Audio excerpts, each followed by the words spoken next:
बड़ी खबर की ओर बागेश्वर विधानसभा उपचुनाव की मतगणना भी जारी है। बागेश्वर उपचुनाव की मतगणना का रुझान पोस्टल बैलेट की गिनती में बीजेपी प्रत्याशी आगे दिखाई पड़ रही है। बीजेपी की प्रत्याशी पार्वती दास आगे चल रही है। पोस्टल बैलेट की गिनती में बीजेपी प्रत्याशी आगे दिखाई पड़ रही हैं। कांग्रेस से बसंत कुमार तो बीजेपी से पार्वती दास मैदान में हैं।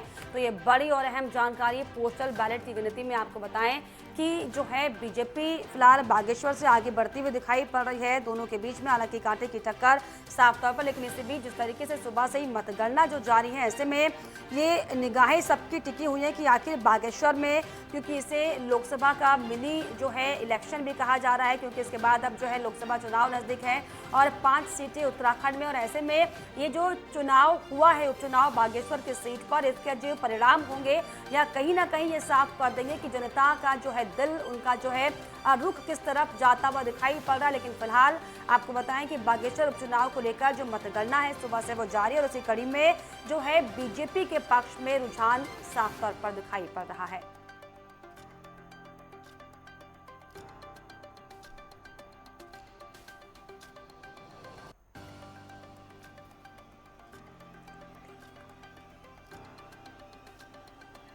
और इसी पर खास जानकारी के लिए मेरे सहयोगी मनोज कुमार पार्वती से बागेश्वर से लाइव जुड़ गए हैं। मनोज, जिस तरीके से सुबह से ही मतगणना हो रही है, कभी बीजेपी आगे तो कभी कांग्रेस आगे दिखाई पड़ रही है, फिलहाल क्या स्थितियां वहां पर हैं?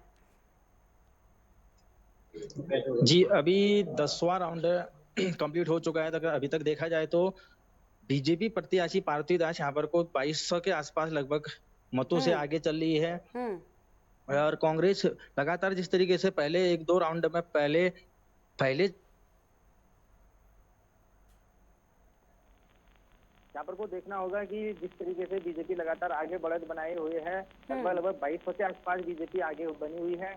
देखने वाली बात होगी कि अभी 10वां राउंड चला है, तो आगे 4 राउंड और बचे हैं, तो देखना होगा कि इसमें किस तरीके से आगे बढ़ पाती है बीजेपी।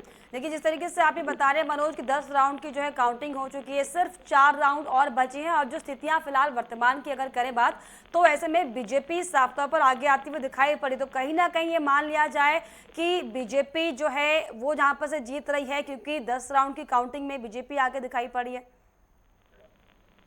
जी बिल्कुल बिल्कुल बिल्कुल दिखाई दे रही है। यहाँ पर कोई बीजेपी जीतती हुई नजर आ रही है, लेकिन जिस तरीके से यहाँ पर बीजेपी कार्यकर्ताओं में खुशी दिखाई दे रही है, तो सबसे साफ नजर आ रहा है कि बीजेपी की यहाँ पर कोई जीत निश्चित है। फिलहाल देखने वाली बात होगी कि जिस तरीके से अभी 10वां राउंड में भी बीजेपी बहुत आगे दिख रही है। आने जो 4 राउंड अभी बाकी है, उसमें देखने वाली बात होगी कि किस तरीके से आगे और बढ़त बनाती है बीजेपी। इस तरीके से बीजेपी की जीत यहाँ पर निश्चित दिखाई दे रही है। बिल्कुल, ऐसे में बीजेपी कार्यकर्ताओं में किस तरीके का जोश आप देख पा रहे हैं, उत्साह आप देख पा रहे हैं, क्योंकि जिस तरीके से निगाहें टिकी हुई थी कि जो सिंपैथी कार्ड बीजेपी की तरफ से खेला गया है वो कितना कारगर होता है, लेकिन फिलहाल जो काउंटिंग बता रही है, जो रुझान बता रहे हैं, जाहिर तौर पर बीजेपी यहाँ से जीतती हुई दिखाई पड़ रही है।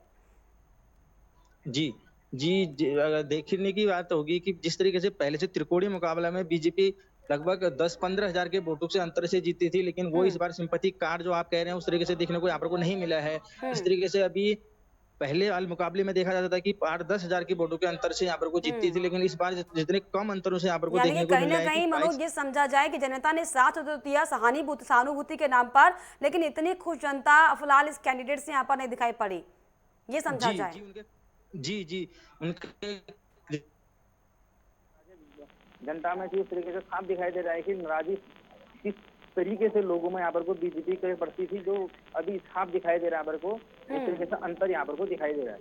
चलिए, फिलहाल जो 4 राउंड की काउंटिंग अभी बची है, देखने वाली बात होगी कि कौन इसमें जो है जीत हासिल कर पाता है। बहुत शुक्रिया आपका मनोज, तमाम जानकारियों के लिए, तमाम बातचीत के लिए।